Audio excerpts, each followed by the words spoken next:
Hello दोस्तों, resolve and evolve के एक नए एपिसोड में आपका स्वागत करता हूँ। आज मैं एक राइस ब्रांड को लेकर आया हूँ। कंपनी का नाम है मिष्ठान फूड। ये इनका major business rice, salt and lentils को एक्सपोर्ट करते हैं मेजरली। और अगर आप देखें तो ये है 77% इनका MENA कंट्रीज मतलब middle east and north Africa में, 6.9% यूरोप में, और ये परसेंटेज दिखाइए 6.6% यूएस एंड कनाडा। बाकी ये रेस्ट ऑफ द वर्ल्ड में ये एक्सपोर्ट करते हैं। कंपनी छोटी है, बट अगर आप इनकी फाइनेंशियल रेशियोज देखें तो लास्ट ईयर इनका रिटर्न ऑन कैपिटल एम्प्लॉयड 42% था, आपकी बार 68.8% है। रिटर्न ऑन इक्विटी देखिए बढ़कर 33% हो गया है।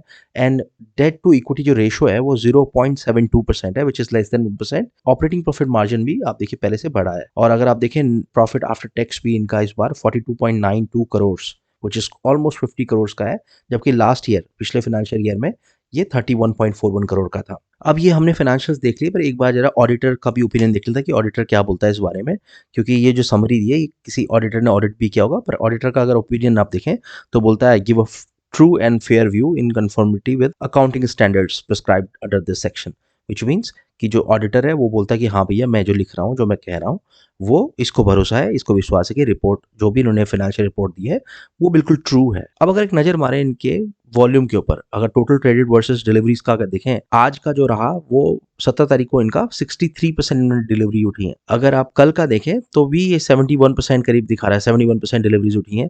लास्ट वीक में भी अगर आप देखते तो 65% बता रहा है, और लास्ट मंथ का भी 68% डिलीवरी इस पे उठाई गई है। अच्छा, उसके बाद अगर आप शेयर होल्डिंग पैटर्न पे एक नज़र मारते हैं तो देखिए, अब अगर आप नोटिस करें शेयर होल्डिंग पैटर्न पर, जो प्रमोटर है वो अपनी होल्डिंग को ग्रेजुअली बढ़ाया जा रहा है 49.28 से।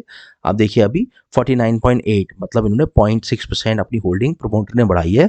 इसका मतलब क्या है कि जिसने ऑडिट किया है वो कह रहा है हाँ भैया मैं ऑडिट कर रहा हूँ, और जो फाइनेंशियल रिपोर्ट हमने बनाई है या हम जो दिखा रहे हैं एनुअल रिपोर्ट में हम जो भेज रहे हैं वो सही है। और यहाँ पे प्रमोटर भी देखिए उसी बात को कंफर्म कर रहा है, इसीलिए वो अपनी होल्डिंग्स को बढ़ा रहा है। इसके साथ साथ अगर आप देखें तो 2.23% इसमें फॉरेन इंस्टीट्यूशन, फॉरेन इन्वेस्टर्स भी हैं। अगर आप क्रिकेट का स्कोर कार्ड देखें तो ये बोलता है ये अंडर परफॉर्मेंस है, अभी इसने इतने सही रिटर्न नहीं दिए, और ये बता रहा है कि it's a good point for entry, और इसमें कोई रेड फ्लैग नहीं है, which is a good thing कि छोटी कंपनी है, प्रॉफिटेबल है, और कोई भी रेड फ्लैग नहीं है। तो देखिए काफी टाइम से कंसोलिडेट हो रहा था, है ना। यहाँ पे देखिए अब एक साइडवेज पैटर्न पे चल रहा था, बट अभी ये अगर आप देखें नवंबर 23 के बाद एक अपसाइड मूव दिखाया इसने, एक अपसाइड मूव दिखाया। अभी देखिए एक छोटा सा पिछले सेशन में मतलब यहाँ पे एक डाउन ट्रेंड दिख रहा है, बट आप नीचे देखें अगर RSI में, तो ये ओवरबॉट जोन में ऑलरेडी गया हुआ है।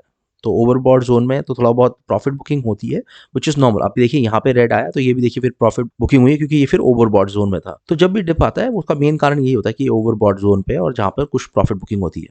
अब मैं यहाँ पर ये नहीं बोल रहा हूँ कि एक बाय और सेल की रिकमेंडेशन नहीं है, मैं कोई सेबी रजिस्टर्ड एडवाइजर नहीं हूँ। मैं इस तरह के पेनी स्टॉक्स इस चैनल पे लाता रहता हूँ। अगर आपको कंटेंट पसंद आए तो please like, share and subscribe करें। Thank you.